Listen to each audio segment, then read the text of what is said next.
Salt and comfort ചാനലിലേക്ക് എല്ലാവർക്കും സ്വാഗതം. KEAM 2025 engineering pharmacy score publish ചെയ്തതിന് ശേഷം റാങ്ക് ലിസ്റ്റ് തയ്യാറാക്കാനായി പ്ലസ് ടുവിൻ്റെ മാർക്ക് അപ്ലോഡ് ചെയ്യണം.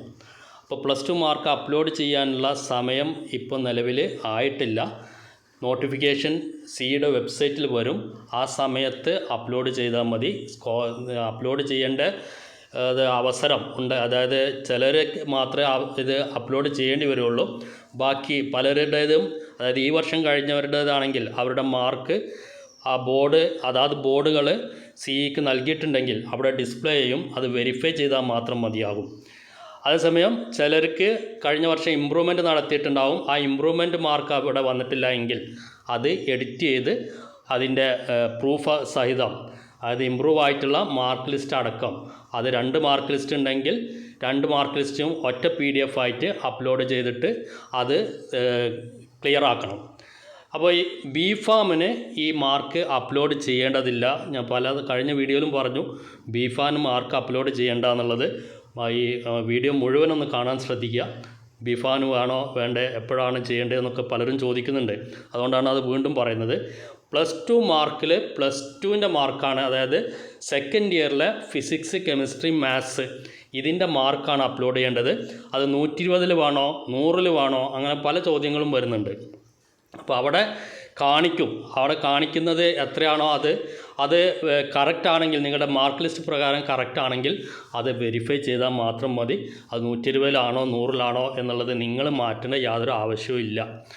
അത് 120 ഉള്ളത് 100 ആക്കുന്നത് സി ആണ് ചെയ്യുന്നത്. അതുകൊണ്ട് തന്നെ നിങ്ങൾക്ക് നിങ്ങളുടെ മാർക്ക് ലിസ്റ്റിൽ കാണുന്ന മാർക്ക് എത്രയാണോ അതാണ് അപ്ലോഡ് ചെയ്യേണ്ടത്. അത് 120 മാക്സിമം മാർക്ക് 120, അതിലെത്രയാണോ നിങ്ങൾക്ക് കിട്ടിയിരിക്കുന്നത്.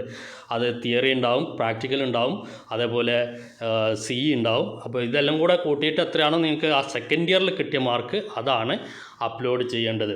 അതേപോലെ ഇമ്പ്രൂവ്മെൻറ്റ് മാർക്ക് അപ്ലോഡ് ചെയ്യാവോ എന്ന് പലരും ചോദിക്കുന്നുണ്ട്.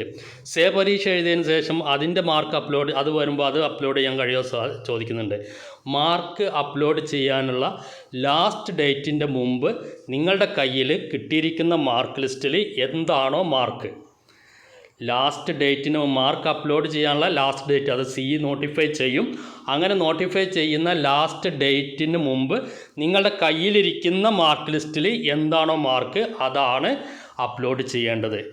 അല്ലാതെ കയ്യിൽ കിട്ടാത്ത മാർക്ക് ലിസ്റ്റും, അല്ലെങ്കിൽ ഇമ്പ്രൂവ്മെൻ്റ് ആയിട്ടുണ്ട് അത് ഇതുവരെ കിട്ടിയിട്ടില്ല അപ്പോൾ അത് അപ്ലോഡ് ചെയ്യാൻ പറ്റുമോ?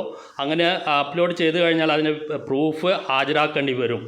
പ്രൂഫ് ഹാജരാക്കുക തന്നെ നിങ്ങൾ നേരിട്ട് ഹാജരാക്കല്ലേ വേണ്ടത്, അത് അപ്ലോഡ് ചെയ്ത് കൊടുക്കണം. അതുകൊണ്ട് തന്നെ കയ്യിലുള്ള മാർക്ക് ലിസ്റ്റ് എന്താണോ അത് എത്രയാണോ മാർക്ക് അതാണ് അപ്ലോഡ് ചെയ്യേണ്ടി വരിക. ഇപ്പോൾ പരീക്ഷ എഴുതിയിട്ട് ചിലപ്പോൾ ഈ ഇമ്പ്രൂവ്മെൻറ്റ് അല്ലെങ്കിൽ ജയിച്ചു വരുന്നവർക്ക് അപ്പോൾ ഒരുപക്ഷെ മാർക്ക് അപ്ലോഡ് ചെയ്യാനുള്ള സമയം കഴിഞ്ഞിട്ടുണ്ടാവും. അങ്ങനെയാണെങ്കിൽ നിങ്ങൾ സിഇയുമായിട്ട് കോൺടാക്ട് ചെയ്തിട്ട് അതിലെന്തെങ്കിലും ഇളവ് ലഭിക്കുമോ നോക്കുക.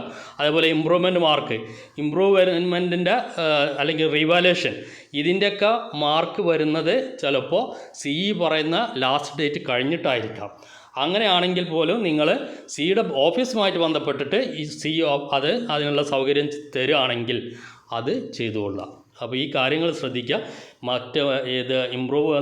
ഇമ്പ്രൂവ്മെൻ്റ് ആയിക്കഴിഞ്ഞാൽ, അല്ലെങ്കിൽ റിവാലുവേഷൻ കൊടുത്തിട്ടുണ്ട്, റിവാലുവേഷൻ മാർക്ക് വന്നു കഴിഞ്ഞാൽ അത് നൽകാൻ പറ്റുമോ?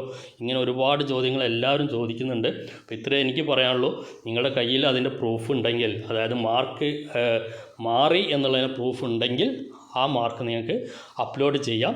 ആ പ്രൂഫ് അടക്കം അപ്ലോഡ് ചെയ്യണം എന്ന് മാത്രം. ഞാനൊരു യാത്രയിലാണ്, അതുകൊണ്ട് തന്നെ ഈ അപ്ഡേഷൻസ് കിട്ടുന്ന മുറയ്ക്ക് ഞാൻ ഇത് ഏതായാലും അപ്ഡേറ്റ് ചെയ്ത് തരാം. അപ്പോൾ ചിലപ്പോൾ ചോദ്യങ്ങൾക്ക് മറുപടി തരാൻ ചിലപ്പോൾ സമയം വൈകും. അതുകൊണ്ടാണ് ഇതെല്ലാം നേരത്തെ പറഞ്ഞു തരുന്നത്. വീഡിയോ ഇഷ്ടപ്പെട്ടെങ്കിൽ ലൈക്ക് ചെയ്യുക, ഷെയർ ചെയ്യുക. അതേപോലെ ചാനൽ ആദ്യമായിട്ട് കാണുന്നവരാണെങ്കിൽ ഒന്ന് സബ്സ്ക്രൈബ് ചെയ്യാനും ശ്രദ്ധിക്കുക. വീഡിയോ വാച്ച് ചെയ്യുന്ന നന്ദി, നമസ്കാരം.